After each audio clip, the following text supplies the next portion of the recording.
Hello friend, good afternoon. তোমাদের কাছে একটা নতুন রেসিপি নিয়ে চলে এসেছি, আর সেটা হলো শুটকি মাছের ঝাল। তো আমি কিভাবে শুটকি মাছের ঝাল রান্না করেছি সেটাই তোমাদের সাথে শেয়ার করব। তো চলো, কি কি লাগছে উপকরণগুলো তোমাদেরকে একবার দেখিয়ে দিই।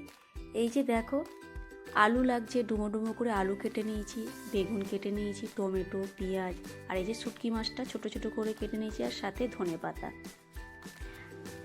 তো তোমাদেরকে একবার ভালো করে দেখিয়ে দিই, চলো। এই যে এইবারে আমি আদা রসুন একসাথে করে বেটে রেখেছি। এই যে দেখো, আদা রসুন একসাথে করে বেটে নিয়েছি।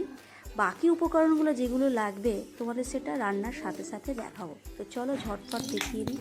কড়াতে তেল গরম হয়ে গেছে, আমি একে একে বাকি উপকরণগুলো দিয়ে দেবো। পেঁয়াজ কুচি, টমেটো কুচি, আর এই যে দেখো আমি একটু নাড়াচাড়া করে নিচ্ছি। এরপর আমি শুটকি মাছটাকে ভালো করে গরম জলে ধুয়ে নেব। আগে থেকে ঠান্ডা জলে ধুয়ে রেখেছিলাম, একটু 3-4 বার ধুতে লাগে, তারপরে গরম জলে ভিজিয়ে রেখেছি। এবারে আমি কড়ার মধ্যে আদা রসুন একসাথে বেটে রাখা পেস্টটা আমি দিয়ে দিলাম, দিয়ে ভালো করে আমি কষিয়ে নেব। এটা কিন্তু একটু কষা কষা হবে, ঝাল ঝাল হলে তবে ভালো লাগবে। আর এই যে দেখো, শুটকি মাছটা একটু ভালো করে ধুয়ে আমি এটাকে ভালো করে কষিয়ে নেব।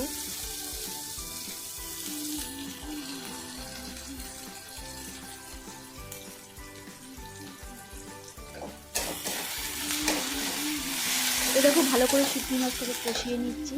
এরপর আমি একে একে মশলাগুলো দিয়ে দেবো। এই যে প্রথমে আমি নুন দিয়ে দিলাম,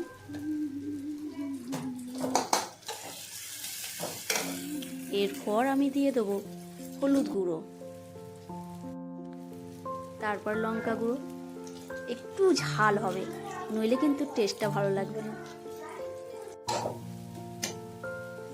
তো সবাই তো ঝাল খায় না, তোমরা ঝাল কম দিতেই পারো। এবারে আমি গরম জল দিয়ে ভালো করে কষিয়ে নেব, মশলাটা যাতে পুড়ে না যায়। দেখো, আমার বেশ ভালোভাবে কষানো হয়ে গেছে। আমি এর মধ্যে এবারে আলু বেগুনটা দিয়ে দেব।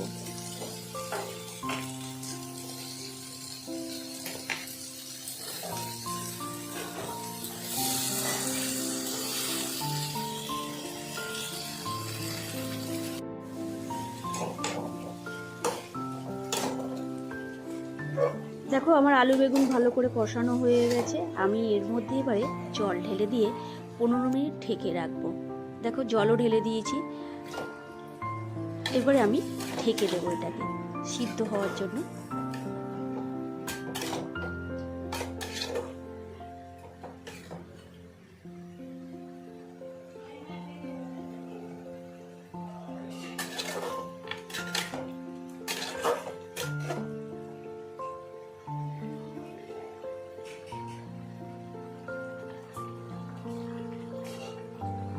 দেখো বন্ধুরা, তো শুটকি মাছ হয়ে গেছে, আর সবজিগুলোও সিদ্ধ হয়ে গেছে।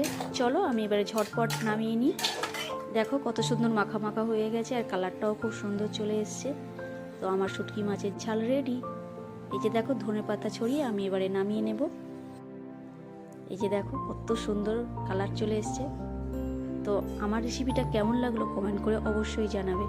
তো এখনকার মতন টাটা, আবার পরের দিন আসবো নতুন একটা রেসিপি নিয়ে। তো টাটা বন্ধুরা।